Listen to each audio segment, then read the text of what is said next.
Right.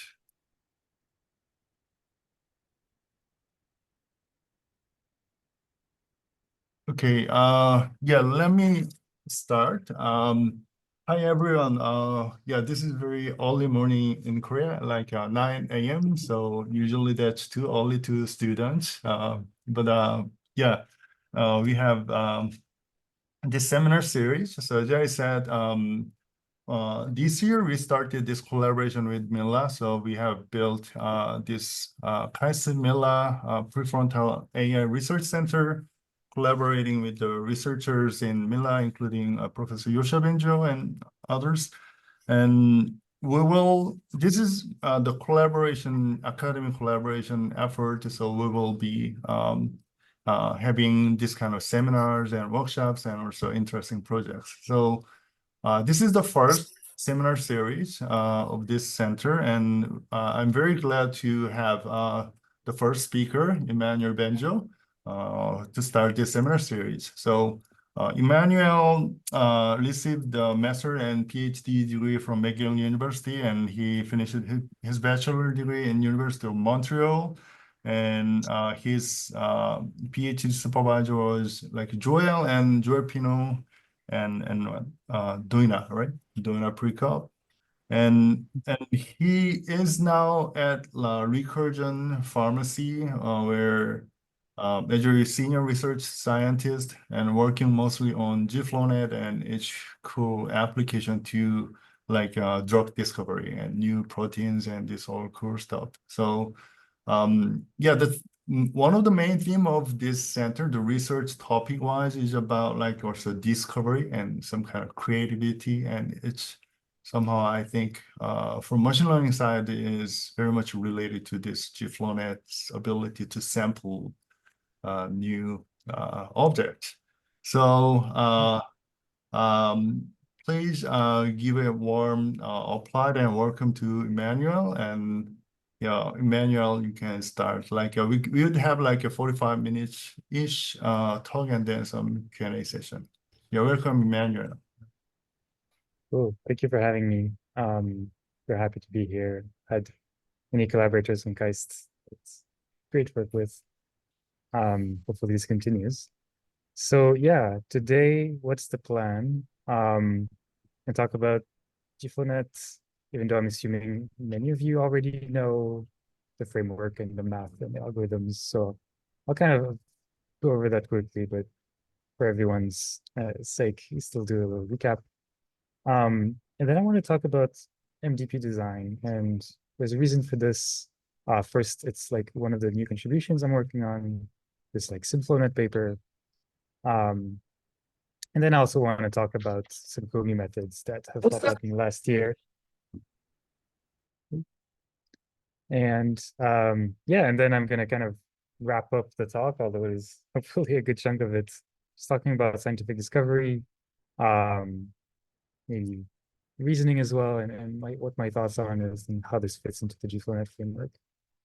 Something I didn't write here specifically, but like please do feel free to interrupt. My plan is to more or less go quickly over the slides. I usually love interaction. I think usually when an audience has some specific questions, it kind of builds a nice conversation. So yeah, please feel free to interrupt. So what's a GFlowNet? It's not a neural network. It's a framework, and it's a framework to basically learn to sample combinatorial objects. And it has these nice diversity properties because it is an unbiased estimator of the Boltzmann distribution, right? So if you have an energy function or a reward function, you can use the GFlowNet framework to learn to sample from it. But we do with this many things, more than I've listed here, but some that are kind of aligned with my own interests are molecules and their conformation in 3D space, protein sequences, language, and causal Bayesian networks. Why do we want diversity? Why do we want these energy-based models? It's because in science, diversity is good. There's many unknown unknowns. And the proxies that we use for energy functions are fundamentally imprecise, right? So kind of by design, we have to cast a wide net. Taking the example of molecular dynamics, those are expensive, right? I mean, they can only tell us so much about the physics of small molecular systems. We want to understand biology. We want to understand human beings. So we have to rely on predictive models that are fundamentally imprecise. Another good reason that I think GFlowNets are particularly suited to generalization is that their kind of self-induced data distribution is nice. Nice is kind of a vague word. We have an entire paper that I with Lazar Tanakovich that kind of tries to understand, why is this nice? What does that mean? What are those distribution? What is this generalization going on? And I think, this is again a place where diversity is good. We know that neural networks need good training data, and GFlowNets might be a kind of natural way to provide that in a sampling setting. So again, going pretty fast here, what's this whole building combinatorial objects thing? Let's say you were an agent trying to build smiley faces. This is like the MDP, right? The Markov decision process, where you start, let's say, with an empty face, and as you go along, you choose to certain smiley face or frown and different eyebrow settings, and this builds this graph of possible routes of possible trajectories to an object. And maybe an important thing to notice is there are many ways to build these faces. So the natural thing to do if you have an RL background like me is to say, well, there's different rewards for different faces. So let's give rewards to those faces and then say, okay, we're going to model how the agent gets from the initial state to those terminal states, how the rewards flow through the states. And we're going to make sure that this flow quantity is preserved. So that's what's going on here. And the nice thing about preserving this flow quantity is that do that for all the edges, all the faces, and we pick the right policy, which is kind of this ratio of flows, then we end up with a really nice generative model where you end up sampling these terminal states with probability proportional to their reward. Of course, it doesn't have to be smiley faces. It can be molecules or anything you want, as long as you kind of can describe the model, the action space properly. And in practice, of course, you don't estimate a whole graph because for most problems we care about, the state space is way too big. So what we're going to do instead is use things like neural networks to estimate these flows, either directly or indirectly, through edge flows or policies and safe flows. You can use anything that kind of works with your problem. So for molecules, we would use graph neural networks, transformers. But depending on what you're working on, anything goes. So how do you learn these flows? First perspective we came up with was just this realization that, well, we want all the flows to be matched, right? All the flows coming to a state must be the flows going out of the state. That's just a nice equation. Let's take the difference of both sides of this equation, take the square, minimize that. It worked okay, but we can do better. The kind of winners right now of how to optimize these GFlowNets, and I'm sorry for like throwing a bunch of equations at the screen right now, but are these balance objectives. And the balance objectives are basically defined by three quantities: these forward policies that tell you how to go from one state to the next, these backward policies that tell you how to go backwards in your constructive MDP, and then these flow quantities that tell you how much flow there is in a state. These can all be parameterized, and then these balance objectives are typically some variation of kind of matching the forward allocation of the flow according to PF with the backward allocation of the flow according to PV. And of course, the flow of these terminal states are grounded in the reward or the log energy that you have. Hi, Emmanuel. So yes. I have one question. So like it seems that there's a lot of design choices we can make here. Could you kind of provide insights why this one usually performs better than others? Yeah, that's a great question. There's actually in this paper that I talked about earlier with Lazar some interesting results about how parameterizing policies is slightly easier than parameterizing edge flows. That's one first kind of probable reason why these balance objectives are better. If you think about losses like trajectory balance, they kind of cover the entire trajectory, right? So they perform credit assignment from beginning to end very quickly. They work well in many places, except when your trajectories are really long, right? Because you have kind of this classic variance problem.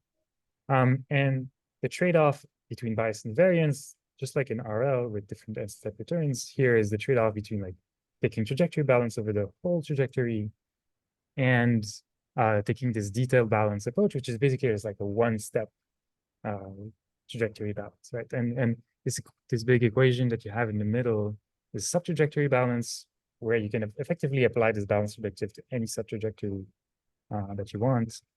And typically the choice will really be dependent on the complexity of the problem, the variance, the peakiness of the reward, things like that. If flows are very hard to estimate, you may not want to parameterize the flows. You may want to just bite the bullet and say, okay, we're gonna just learn the partition function, that may be easier. If the partition function itself is hard, you might use something like vargrad, which just estimates the partition function at every reward.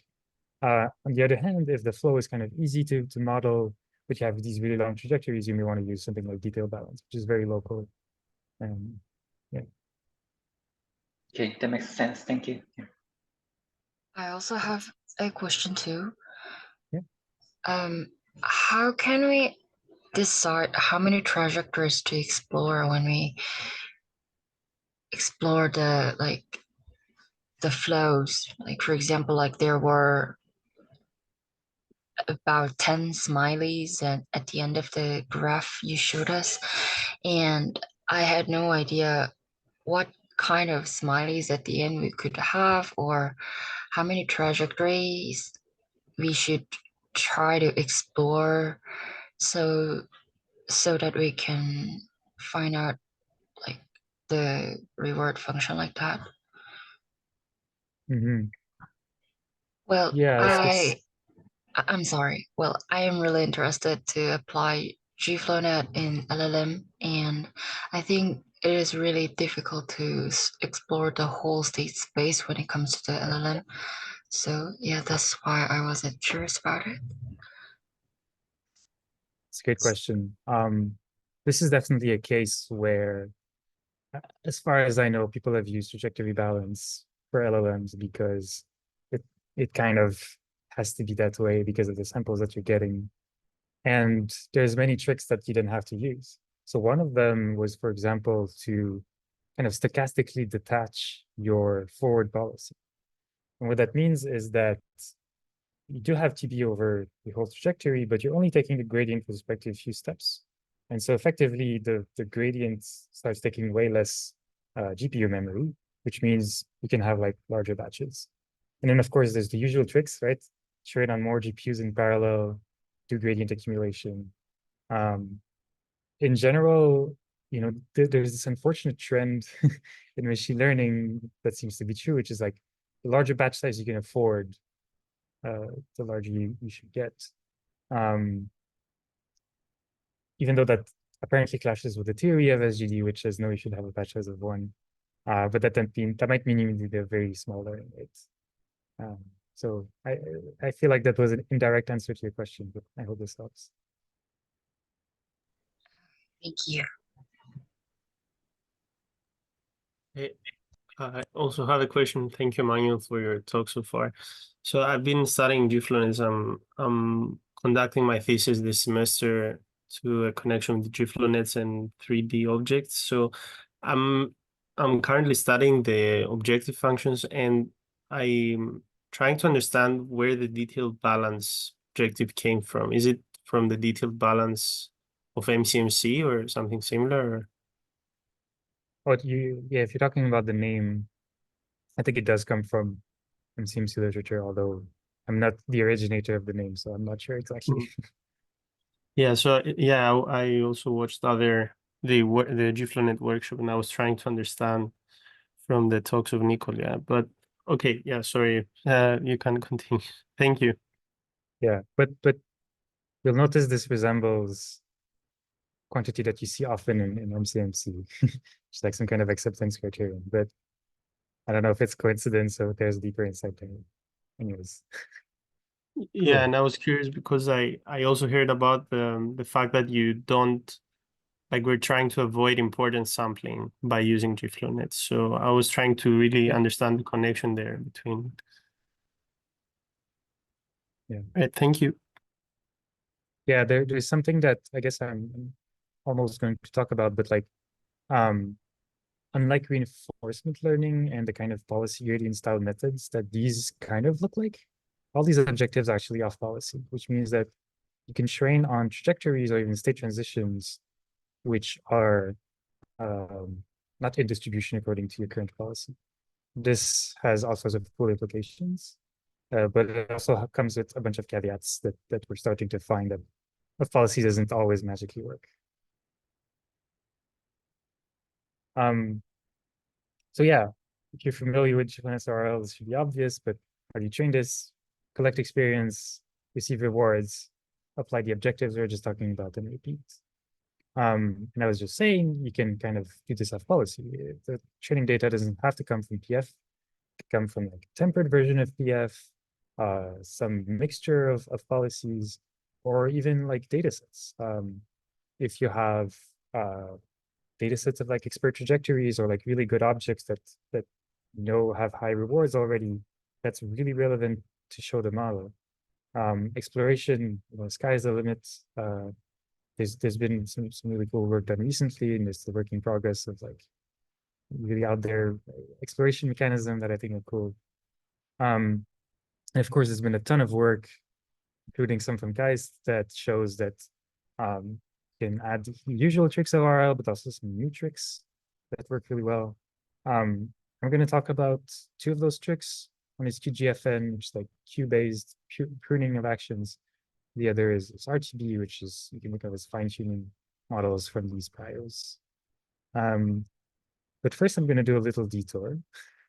So back in 22, sorry, it'll be a long time. About 2 years ago, I gave this talk at Mila about RL in the real world because I was just trying to kind of really get my hands dirty with drug discovery.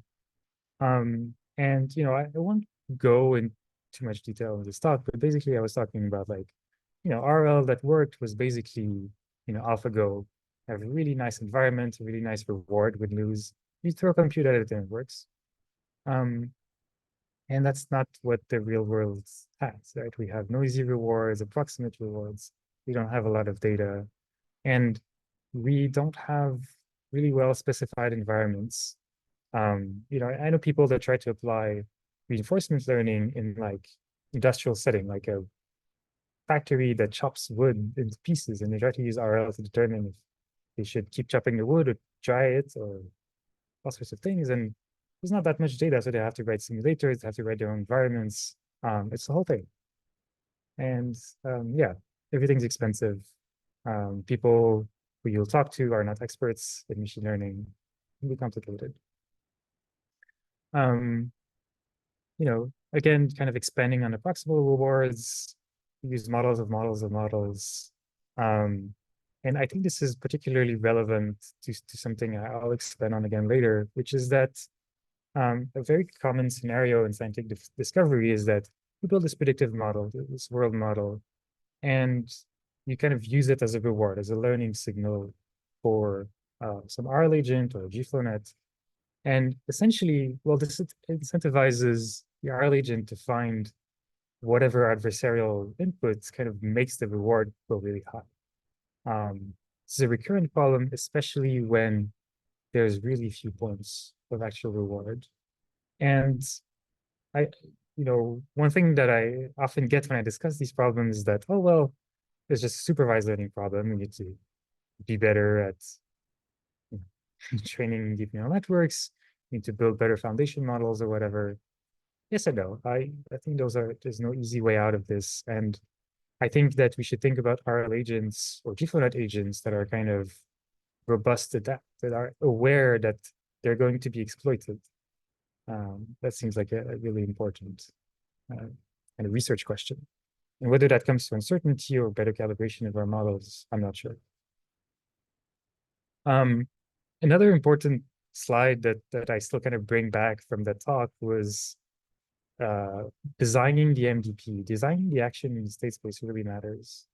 Something like I've learned, maybe this is obvious to some of you, but to me it wasn't obvious 3 years ago, is that when designing something like a molecule, defining the MDP, defining the action space is essentially a scientific contribution.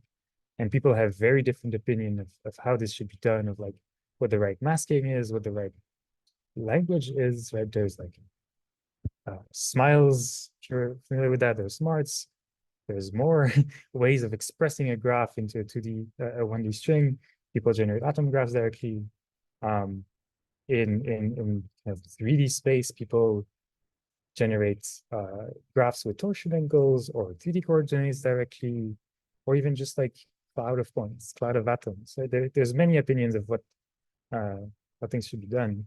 There's even a really shocking paper to me at ICML this year that did molecule generation by like predicting voxels, right? So a 3D kind of diffusion model. It sounded, you know, really weird, but it worked apparently. Was there a question? It was just up mic. Okay. So yeah, you know, why does this matter? Well, because we know from lots of literature that RL is sensitive to like the number of action, the correlation between action, the structure of the states, the horizon. Credit assignment is highly dependent on how many steps there are between, you know, getting a reward and taking an action. The way state is defined, you know, going to make your network generalize differently. So these are important questions. Just want to highlight that now. You know, I had more slides in this talk. I'm gonna skip them, but there's still lots of research questions that I asked 2 years ago that are obviously still really relevant to this day. And maybe obviously, you know, drug discovery is the thing that I care most about these days, and it has all these problems. It's a really nice test bed for these kind of questions, and I'm sure that lots of the things that your group is working on has these similar problems. Yeah. So back to today. Again, kind of focusing on MDP design matters. Just want to talk briefly about this paper and a small called GFlowNets that I've been working on recently, but really this is the work of Miruna Kritu, who's a student at Cambridge, but also interning with us at Valence Labs. And so, you know, the motivation for this model was like, great, we have generative models of molecules. We know they have great potential. They can produce potent molecules. We know that from experience. They can produce novel molecules, that's for sure. Very imaginative. But the problem is that a lot of these molecules are not synthetically accessible. What that means is that the model comes up with the molecule, but we have no idea how to make it actually in the real world. And that means that it's kind of a fundamental flaw in lots of generative models. You can kind of patch that with pre-training and all that, but it's not ideal.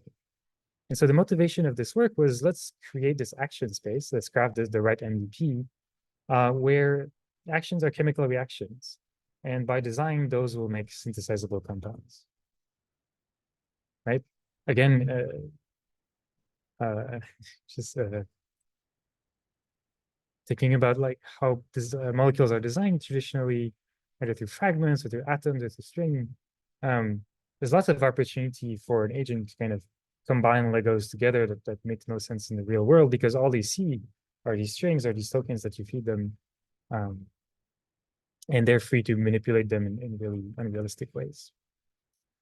And so the idea behind GFlowNets, as I mentioned, take these known chemical reactions, chemical templates. There's databases of them. Vendors that actually create molecules in the real world will tell you, here's how we make molecules, and share their like building blocks and reaction libraries. And then the job of the agent becomes taking these reactions, taking these building blocks and combining them the right ways to produce molecules and get rewards. Fairly straightforward. And obviously the downside of this is that you end up with a very constrained MDP. But these constraints are kind of very natural. and still allow you to have a really big chemical accessible space. And is good enough for many, many purposes. Again, kind of going a bit into the details, how the templates work. They kind of match these patterns, these subgraphs in a molecule. And if the subgraph exists in the molecule, that means we can apply a chemical reaction. And then these chemical reactions might just be unimolecular, it's just some reordering of the atoms, or bimolecular, where it kind of combines a molecule with some building block to create a new molecule. And the nice thing you'll remember about GFlowNets is that we have to parameterize a backward policy. What is the backward policy in synthesis? Well, it's retrosynthesis, which is the kind of solving the problem of going from a molecule to a synthetic route, right? To a recipe to make the molecule. And implementing GFlowNet kind of forces us to do that. So, I wrote for free. It's not really for free. You have to do the implementation, but it's for free in the sense that training this model, which only thinks about how do I go forward to create these molecules, gives us also how do I go backward to go back to these building blocks in this initial state.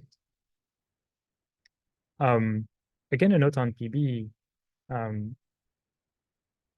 We kind of demonstrate with this particular application that it's possible to train PB, which is just like an allocation of flow, right? It says, what are the trajectories that should be preferred? Where should the reward flow through, right? We can train PB to prefer certain routes over others. In particular, this problem, we train it to prefer routes, synthetic routes that are high yield and low cost. So fairly straightforward again, and easily customizable to different vendors, which is quite nice. And again, realism for free. We've designed MDP the right way. What do we get? We get that molecules look a lot more like existing databases of molecules. So here we're comparing to zinc and Campbell, which are kind of molecules that exist in the real world. They're more synthesizable. They have comparable reward if we optimize the GFlowNet to produce high reward compounds. They have good drug likeness and sensible properties. And if you kind of plug the molecules produced by these models in existing retrosynthesis tools, something like half of them kind of end up being valid, creatable molecules. Anyways, all of that to say, MDP design matters, and taking the time to design the right environment can be really crucial. It can really speed up learning. It can kind of encode these priors as guarantees of the things that you will end up generating. And I say this, kind of retrospectively as well. When I started coding GFlowNets, I was like, let's just let the action space be the action space, and the model will learn to not generate things which are impossible. That was obviously a mistake. And spending some time thinking about the environment can really help. And I want to add that, I think ML papers tend to focus a lot on the method, the model is better, and not enough on the MDP design, which I think we should recognize more as scientific contributions. So, hi. Yeah. So I have several questions. So, yeah, I find this really interesting because I also work on a lot of molecule generation and stuff. So, I first have some clarifications. So it seems that your this new MDP is going to kind of simulate chemical reactions, and it only simulates linear kind of reactions, not kind of a a reaction instead, right? And if that's true, does it have impact? If we want to combine two molecules that are products of other lower chemical reactions, does that major limitation? Yeah, you're right. You're totally right. We're we're thinking about how to expand that to tree routes rather than linear routes. But you're right that for now this is just linear routes. I see. Okay. And another very interesting aspect you mentioned was you could try to do retrosynthesis for free. And I find this really important because like there's a whole lot of work that tries to do retrosynthesis using machine learning. So like, does it mean that you can find a retrosynthesis model that maps a protein into realistic kind of a reaction plan? Like, does GFlowNet give you like enforce the backward Yeah. policy to lead to the realistic? Yeah. Yeah, so obviously I'm overselling my own paper. I mean, it kind of happens naturally. We actually do train PB on top of just like normal GFlowNet training, and it makes things like an order of magnitude better. When we test on like in distribution molecules, and by that I mean like molecules we know come from this MGP, it works really well. Like 60 to 80% of the time, we get a valid route. When we test on molecules from like Campbell, it's another story. The success rate is more like, I forget, 20%, which is not zero, it's great, but it's so hard. But I think like we could, this 50% success rate to me suggests that like we could do better by having the right blocks, by thinking more about how we train the backward policy. I think it's really just a matter of scaling things more and having the right action space. Maybe having tree routes also will be necessary to really cover all of chemical space. Yeah, that makes a lot of sense. I think like in the real world, like large scale problems, eventually you're going to need some kind of backward policy that maps like realistic retrosynthesis routes. I see. Yeah, and last question is actually about this slide. Like, in your experience, do you find like NDP design? Of course, this is really important for generating synthesizable molecules, but does it also increase performance? Like, is the correct NDP crucial for just maximization of the reward, or like learning the correct distribution? Well, on your proxy, maybe not. But if you actually send your molecules to the lab, they'll be very happy that they're actually plausible molecules. So maybe that's a problem with our benchmarks. Okay, yeah. But yeah, the answer is not an obvious yes, because you are in this more constrained setting, right? So like I was talking earlier about being adversarial to your reward function. Well, there's less opportunities to be adversarial here because you're just a smaller space. Okay. Yeah, thank you. I also Cool. have a question. Oh, yeah. Yeah, sorry Please. for interrupting, but I'm wondering about the PB. You said you use the yield over cost. So does that add a lot of training time, or is that like done? Because you said you train the PB on top of the GFlowNet training, so I didn't quite catch what that meant. Like, do you train PB for the GFlowNet training and then do another training on top of that? We could. Right now it's just all trained at the same time with, many CPUs. So like you're not really slowed down by computing these different rewards.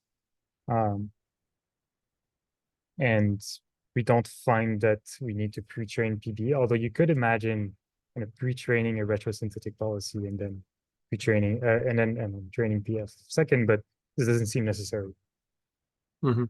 So you wouldn't say like, would you say that if you did that, it would lead to some kind of cheating, maybe, like depending on the database used, of course, like. No, I think it would be a fair thing to do. The question is like, is it necessary to get good performance? Right now, I mean, we haven't extensively tested it, so maybe I'm fooling myself, but the answer seems to be. And another question I had was about the subgraph matching for the reaction thing. Is that something? I'm guessing that's something algorithmic, right? Like you compare against the solver or some kind. I don't know. I don't have a good domain knowledge. This is RDKit doing this for us. And by the way, this is a naive thing, right? There is a whole literature about predicting reactions, and it's all approximate. Like there's reactions that we know how to do that people publish about, but like that's for sure a subset of all the possible chemical reactions we could be doing. And so you could replace this with an approximate model that's way more complex than this RDKit, graph matching algorithm. Okay. Yeah, so I was wondering if that slowed down the whole computation time compared to like I'm guessing the GFlowNet training is what dominated the. Yeah, and this all happens on CPU, which we can parallelize to keep the GPU busy. All right, thank you for answering. Any other simple net questions?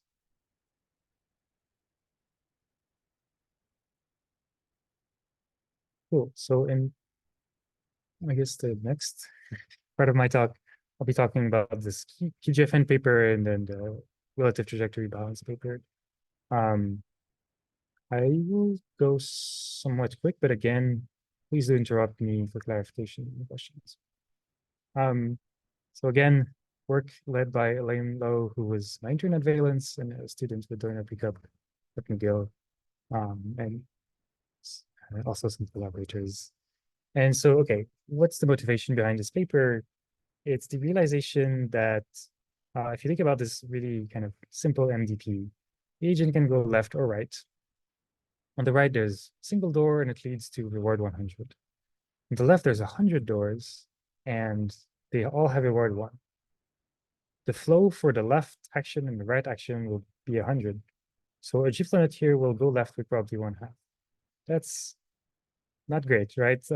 If you only rely on the flow to provide high value samples, well, you might have a bad time.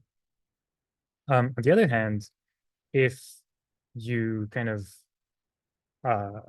rely on Q, well, an agent that kind of is greedy with respect to Q will basically always go right. It's cool to get high reward samples, but we know from years of doing reinforcement learning that can easily collapse to non-diverse solutions.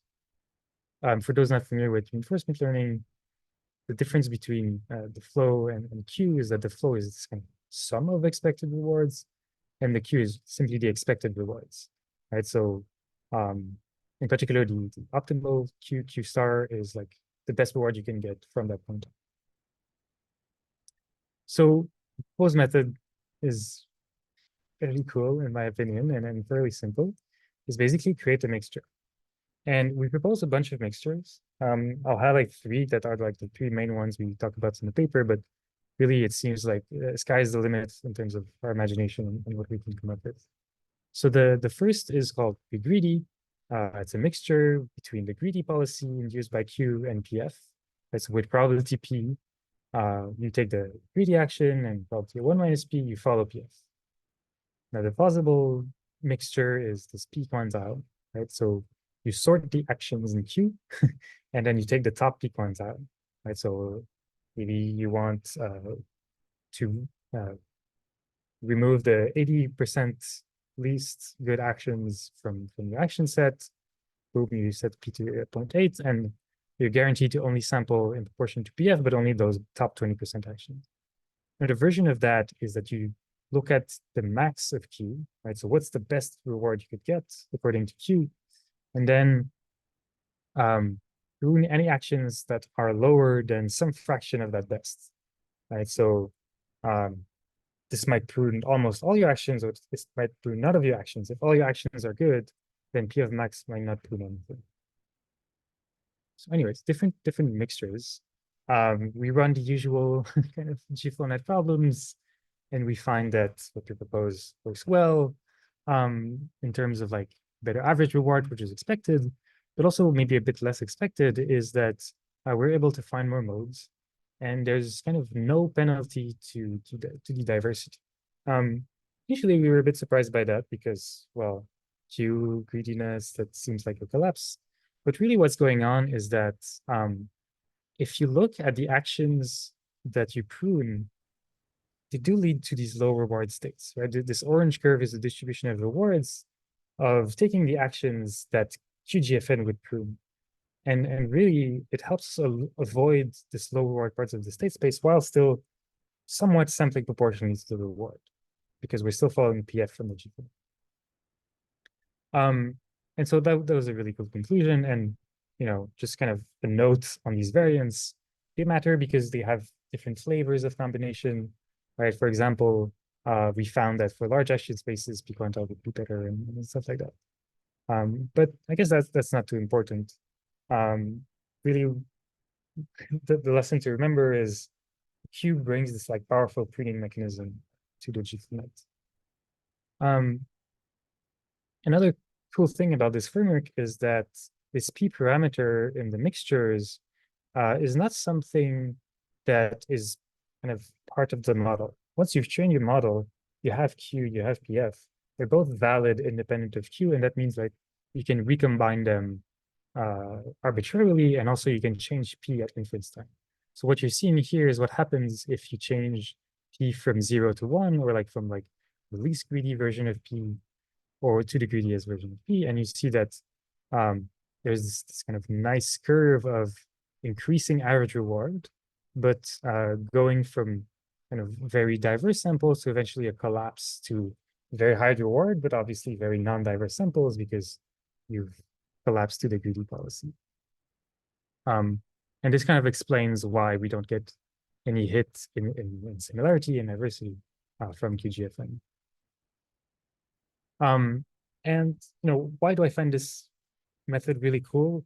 It's cool for GFlowNets, but I think it's also kind of a really neat way to trade off between this greediness and this energy-based method. And I think it's really extendable in many ways, right? The reward that you give to Q doesn't have to be the same like the reward you give to your GFlowNet. For example, we could not model rewards, but constraints, and then we could prune actions that Q predicts would violate constraint down the road. And I think people should try this not just in GFlowNet, but in general RL problems. Here as a kind of bonus picture, I'm showing many different variants of these mixtures that I come up with, and those took me, half an hour to code and then to run, because once you've trained your model again, you can combine them in arbitrary ways to produce new policies. Yeah. Any questions with respect to QGFN? I have a question. So right now you're changing how greedy it is based on this variance of P of quantile or threshold. Or so I was wondering if you have combined that with some of the older methods of GFlowNets for adjusting the exploration. So how you train the GFlowNet to be more exploratory, and if that's something you combine to win that. We haven't, because we didn't have time. I was saying the reward for Q could be anything. It could be like the loss of the GFlowNet, right? There's students working this at Mila and I think KAIST of like, how do you train a model to go where loss is high or something like that? This is, I think, one way we could be doing that. Or more generally, if you have a measure of uncertainty, you could drive Q to go to uncertain regions. That seems like a totally reasonable thing to do. Have we tried it? No. But I think it has a good chance of working. That's very cool. And that also brings to mind, so this is one method that, as you say, it could be used in RL. And I can't help but wonder, but like these are methods that could be also brought in from RL. So like you did in the beginning of GFlowNets, where it was influenced by the temporal difference learning. So there's also like the concept of when do you update, right? So it could be some compared to the TD0, TD1, TD lambda. I don't know if those can also be combined. So I'm always wondering, there's so many variants of GFlowNets that, they just evaluate on one aspect, on one changed aspect of what you do in this MDP. So, or like in some aspect of the training. So I'm just wondering all the time if you can combine multiple things. And I think like the main difficulty is in implementation, right? Like the masking or what you do in code, because yeah, what I've been researching is more about the 3D objects. So like at least for the beginning, just 3D discrete objects, which should be a bit more easy. But I've seen that there are limitations even for continuous GFlowNets as you've shown in the past. So I'm just wondering what difficulties you faced within this paper or maybe other papers when trying to combine previous methods with these methods. Yeah, there's a slide. Let's see if I can show it. Yeah, the initial thing we tried was really much closer to RL. And it was just like taking RL agents and GFlowNets and kind of mushing them together, sharing their training data, sharing their replay buffers. And none of it worked. So like, yes, there are tricks we can take from RL and they help sometimes, but not always.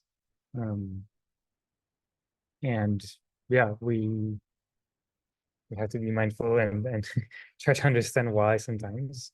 I think off-policy tricks from RL should kind of make sense in GFlowNets because oftentimes you do have kind of robustness that comes from the GFlow injectors. But yeah, it's kind of more of an intuition than like a strong rule of thumb.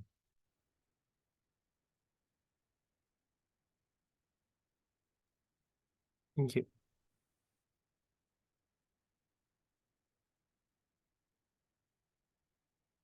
All right. So since you mentioned Oh, that yep. you can combine different objectives, did you also try multi-objective problems like the one you solved previously?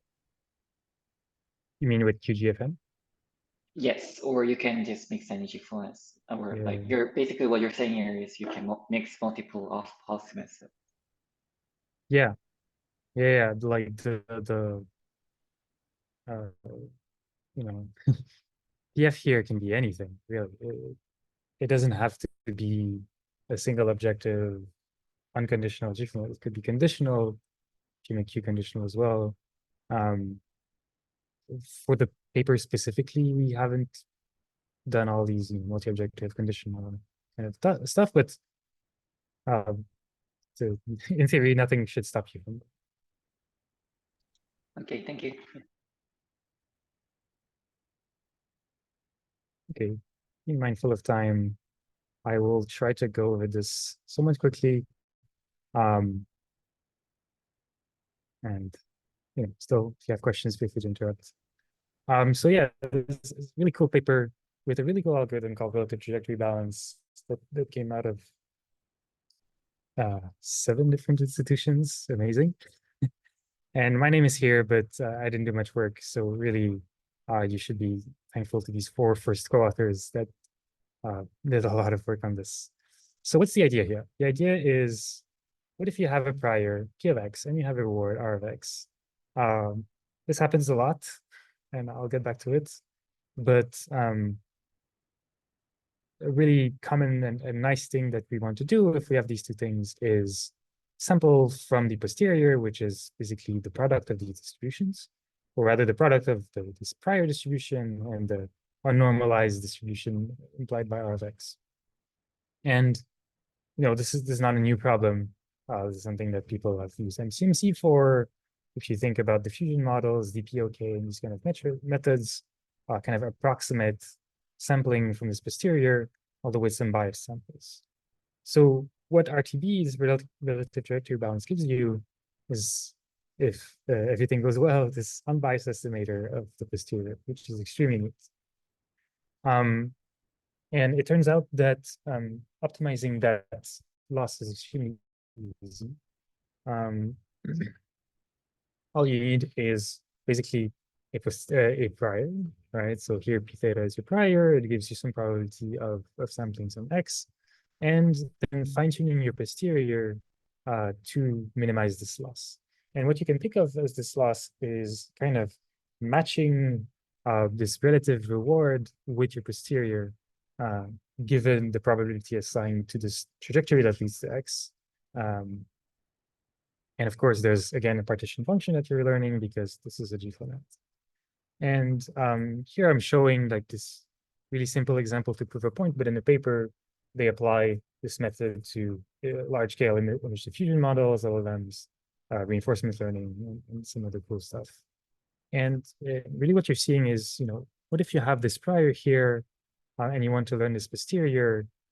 Well, one easy way to get this is apply RTB, and especially RTB with these off-policy samples that come from your prior, which presumably if we have access to, we can sample. And RTB is basically a really fast and easy way to get that posterior, starting from your prior. And I want to call back here to something I said earlier in the talk, which is that like adversarial exploitation of the reward by RL agents is a problem. Here your prior can be something very interesting in that respect, right? It could be, what is the maximum likelihood estimation of the training data of the reward function, right? That means if you think of like a bunch of Gaussians around your training data, it says, here's where I'm confident that there is X, right? There's stuff that at least I know how to model. And you can think of this prior specifically as a kind of confidence region for where you should be exploring. And if you think about sampling from this product, this posterior, this says, sample where I think things are okay, things are probable, and where there's a reward. Sounds like a really useful thing to do, right? And I don't think this is something that's been like proven to work really well in the paper, but I'm enthusiastic about this kind of direction. Where can you find priors? As I was saying, any maximum likelihood estimation model can be used as a prior. There's tons of diffusion models out there, tons of LLMs. Previous GFlowNets you've trained or retrain on different tasks that you want to fine tune. One weakness of RTB, I would say, is still that in a way, because you're starting from your prior, you're collapsing your prior around these peaky nodes. Right? If you go back again to this only works because the posterior is a subset of your prior. Still, there's lots of settings where this is the case. So really, this is a really cool new toy that we've been applying left and right, and I think it could be used in lots of these places. I know people are working on like replacing RLHF for this, replacing infilling, and all kind of sorts of posterior sampling where the usual methods don't quite do it. So again, it's short on time, but happy to kind of extend this if people are. I wanted to finish by talking about scientific discovery and how this all relates. So, basically all of my slides have talked about like object discovery. And why GFlowNet makes so much sense. This is a slide from earlier. You want something diverse, you want something that kind of learns to explore and identify all the modes. Super relevant for object discovery, but also very relevant for causal discovery, right? Causal discovery is maybe a bit more high level. It says like, if I know what the kind of variables are in my system and I know how to intervene on them, how do they relate? Not just correlationally, but causally, which is very important. It's a very cool field, but because of like its strong requirements, tends to be very restricted. There's a very new-ish line of work that is very promising that's like loosening those restrictions, which is like causal representation, right? If you assume that you can observe some variable, but not all of them, what are the right representation that you can learn from interventional data that kind of still match the causal discovery frame? But really, I think at a higher level, the next frontier is like just causal discovery in the sense of generating Bayesian networks, but really hypothesis discovery. What does this mean really? I don't know. What's a hypothesis is going to take a lot of thinking, is going to depend on the domain. And I think it is again, and that's why I kind of focused on talking about MDP design papers previously, is that like, we'll need to think about having the right action space to express hypotheses, pick the right parameterization for what the hypothesis is, right? broadly, you want something where you could compute something that looks like probability of data or probability of observation given hypothesis.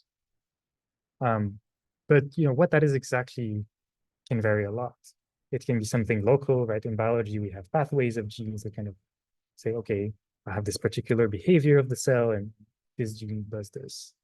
It could be global, right? A hypothesis about a thing could be a full neural network. When you train one MNIST digit classifier, you've trained one hypothesis of what is the right solution to solve this MNIST classification problem. It's a full DNN. Ideally, we want not just one hypothesis, but many, right? This is where like the Bayesian in me is emerging, is that one solution might not be good enough. I might be wrong. Some people think that hidden in neural networks have many solutions. I'm not so sure about that. And really the reason we want these many solutions is we want this ability to marginalize, we want this ability to kind of consider many possibilities and take a decision as a function of these many possibilities. So these are the kind of two crucial ingredients, I think, that are like the next frontier in scientific discovery, is like understanding how to define hypotheses and then understanding how to properly sample from a distribution of them. And just like a note on like, this is the recursion pipeline as we show our investors. And there's so many pieces there, right? There's like patients, the genes, the kind of prior papers and publications. And then there's our entire chemical pipeline of like creating molecules, creating CRISPR gene knockouts, mapping that at scale, right? And then there's like optimization, and there's running experiments on mice, and then eventually running experiments on humans.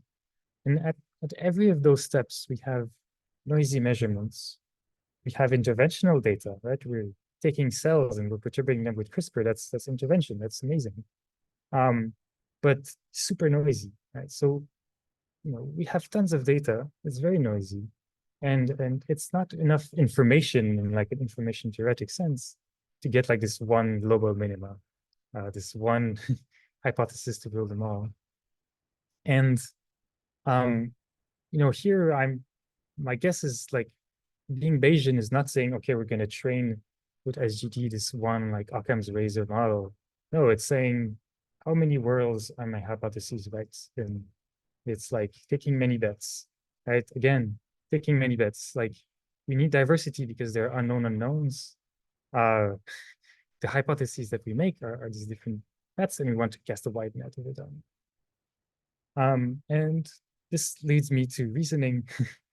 I think reasoning and like hypothesis discovery are not so different. Maybe this is a hot take, I'm not sure. But to me, reasoning is not so different from, again, generating hypotheses. But instead of having someone design the MDP, the agent has like learned to generate its own hypotheses, its own vocabulary to reason about the world and explain data. Do we have neural networks that do this? I don't think so. That's probably why many of you are interested in the research you are. I think there's some evidence that existing neural networks do some primitive version of that. Transformers, learned circuits, chain of thought works, kind of. If you think about the success of diffusion models and flow matching models that learn entire trajectories, like why does that work? It's amortized inference. It's like local hypotheses of what is the density and what is the density velocity. And that's probably easier to do than kind of single shot global latent space decoders. Lots of people suspect that reasoning is iterative, right? I think this is a kind of primitive evidence that, yes, something iterative, amortized inference style thing is helpful for generalization generation. Unfortunately, not at the explanation stage yet. I think we're still just at the correlation stage. But we're getting closer. And how does that relate to GFlowNets? Well, again, wild speculations here, but we know GFlowNets are good at generating and manipulating combinatorial objects. Will they be able to manipulate their own symbols? Maybe. There's like this obvious notion of energy we should be using that like what is the energy of the current hypothesis, of the current reasoning sequences? Does this explain the observation? Does this explain the world? And this is where you might need this intermediate reward system of like, do I need to keep thinking? Do I need to keep reasoning? And this seems like just amortized inference again, right? Just like in a diffusion model, you have this trajectory, you generate some X. I think that like you could use GFlowNet to generate thoughts, right? That doesn't seem so far-fetched. And then,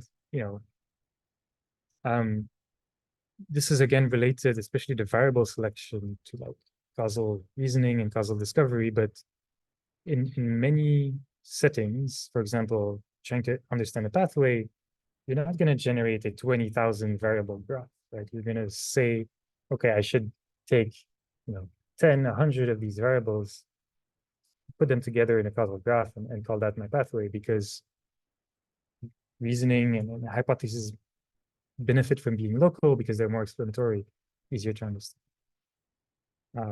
So yeah, it's been an hour almost. And so that was my last slide. I want to thank all my collaborators. I think there are many missing. Unfortunately, I've kind of lost track over the years, but I tried to put them all here. This has been a group effort, and many more to come. And yeah, I'm happy to stay for questions and more discussions if people want. Thank you. Thank you, Emmanuel. So there were some pretty active QA sessions in the middle of the talk. So, but if you have more questions, please feel free to ask to Emmanuel.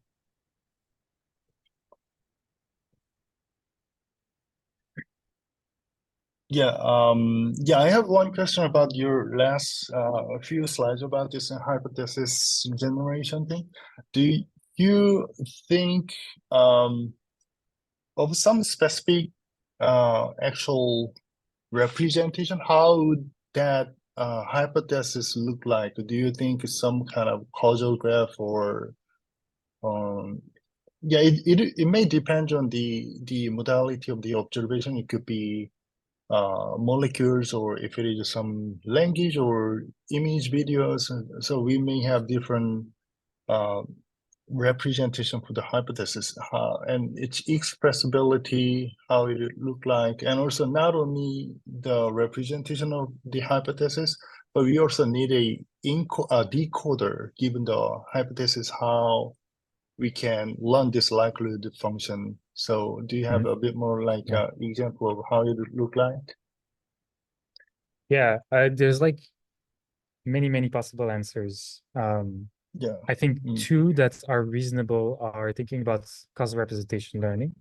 This is a kind of in between being very strict about what nodes are in your causal graph and having just one node that's a vector, an embedding. I think this is kind of really cool nascent field that we should kind of pay attention to.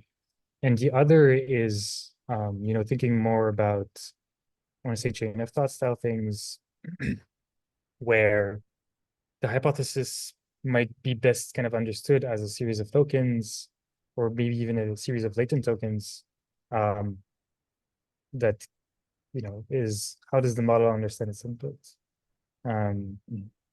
I think there's some value in the discreteness that these things kind of provide. I think they're kind of underexplored, but they seem like an interesting self-discovered alternative to the causal representation learning. And again, you get this natural P of the data given a hypothesis because you're in an autoregressive like token prediction model. Yeah, and then there's many more, right? You could think of any system where you go from a hypothesis to a decoder. That decoder assigns some flow probability, whatever you want to call it, to your observation, and then you can use that to score a hypothesis.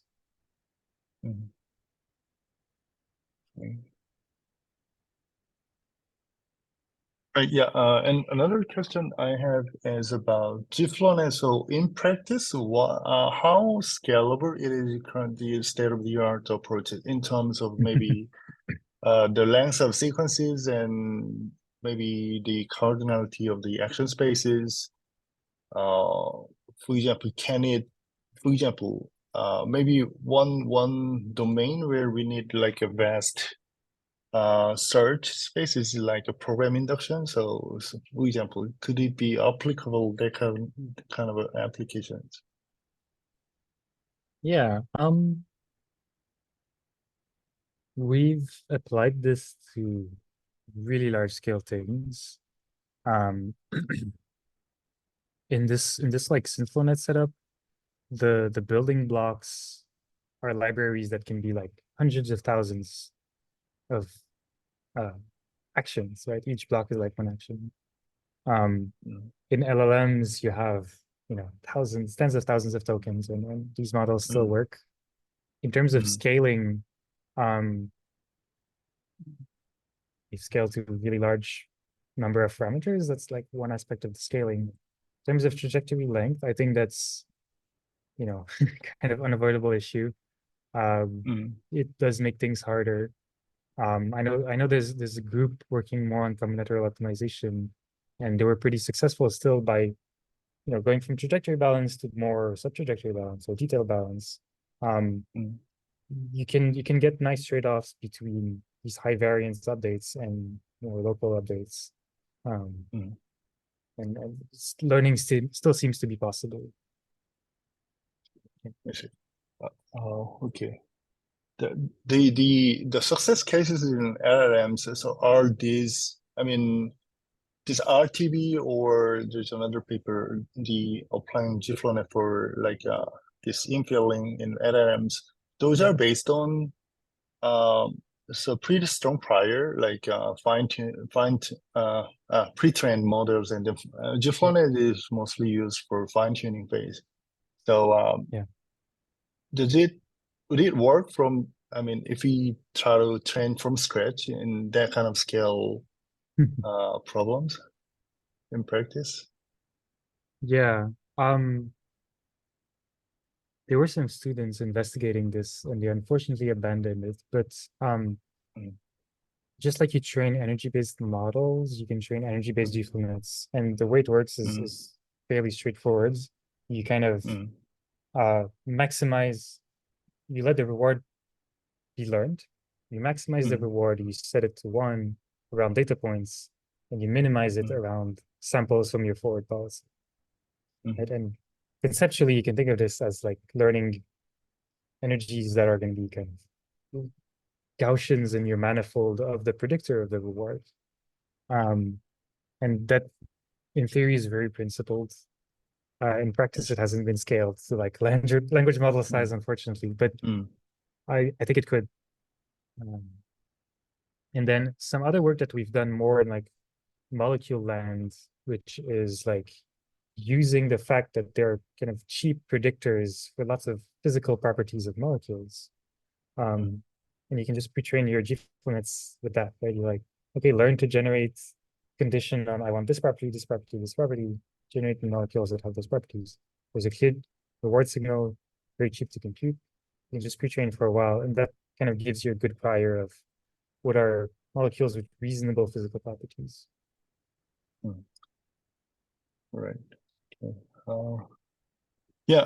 Thank you, Emmanuel, for the answer. And is there any more question from the audience? I No. have Yeah. I Go ahead. have a question. Maybe it's like a more like a general question. So in your last slide, you said it could be DNN. So is that like, are we talking about like neural architecture search, like the DNN is the hypothesis, or is it something that you need to train and then you have a fully trained neural network, as you said, with the digit train network? And that would both you need a library of trained neural networks, right? Or yeah, both are possible, and both exist in a way. I know there's one GFlowNet paper that actually did architecture search for GFlowNets. I forget which one, unfortunately.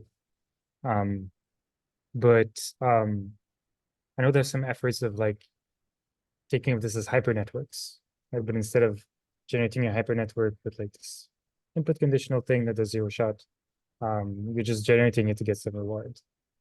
And then there's just like a big continuous GFlowNet. In Tristan Deleu's work, in the second paper, JSP GFlowNet, they generate the parameters of the causal of the Bayesian network directly. It's kind of low dimension compared to GFlowNet. There's the same idea of like, let's just generate the parameterized thing and be Bayesian about it and generate distribution of these parameters. And that was based on a reward, or was it with the energy-based method? I'm guessing it was some kind of reward. Yeah, this was assuming a reward. Yeah. Okay. So I'm not saying that you mentioned that for the next frontier or like the next steps, you're trying to like we should be trying to model supersets of what we have as a prior. So it would be the opposite thing of what the GFlowNet did. So I'm just wondering, like, how would the adjustments to GFlowNet work in that case? Would it be something similar to what you just described with the paper of the Leo 23, or is it something like a complete architectural change of GFlowNets? How big of a change are we talking about? What I'm wondering. A good question. I mean, one bet of like these reasoning models is that they'll be better at out of distribution, or even one bet of all of causal discovery is it'll be better out of distribution. And then this becomes about applying this in the right places, right? So in a way, like you can craft the right model, say the right GFlowNet to cover very large parts of the chemical space. In the end, what will really matter is whether the reward that you're predicting will end up being relevant far away from your training data. And this is where, like, I think these kind of methods will be really relevant. Does that make sense? Yeah, I think that the problem I get with that is that I can't think about the causal stuff because I'm not too experienced in it. But what usually has been happening in the past with other domains, for example, physics, is that you use some closer thing to reality, right? Like to the best model we've had. So, but you've mentioned that molecular dynamics are not that good, and that we can't bake geometry or physics in it, but that's as good as it could get. So I'm wondering what we're aiming for. Is it like the best reward, or like for solving that specific problem domain, like for example what you tested with the molecular graphs in GFlowNet? I'm guessing, as you said, there are other discretizations or representations you can use, like for example 3D molecular graphs, or even like directly the point cloud of atoms. So I'm wondering if the aim is to use a proxy model, like to make the proxy model the objective, like how do we model the best proxy model to use, which is, I'm guessing it's a limitation right now. I don't know if I'm correct. And the other part is how to most effectively use that reward to generalize to other modes that you haven't discovered before, which is what GFlowNet promises. So yeah, I'm wondering what your thoughts are on this aspect. So what I'm guessing you've gathered a lot of experience with all these papers. Yeah, I guess like I'm hoping the takeaway from my talk is that you need both good samplers and good reward functions. And I'm hoping that we can use things like GFlowNets in both, right? GFlowNets for reasoning, or whatever you want to call it, causal discovery, because it'll give us better OOD, as I was saying. But also, like, it's possible that we need reasoning within the generator itself. It's possible that we need really strong exploration mechanism with the generator itself. So both are areas where we need to improve. both are areas where like probably current neural networks, I mean, I don't want to say fail us, but like limit us in how far we're going to get. And you know, the cartoon here of like these 4 modes is like cartoon version, assuming that you see these 3 blue modes and you generalize to the 4th, but that's not always going to be the case. Like neural networks are not that good. So yeah, in both the modeling the distribution and modeling the reward, I think we need improvements. Okay. Yeah, we are quite running out of time. So if you have more questions, maybe you could send email to Emmanuel.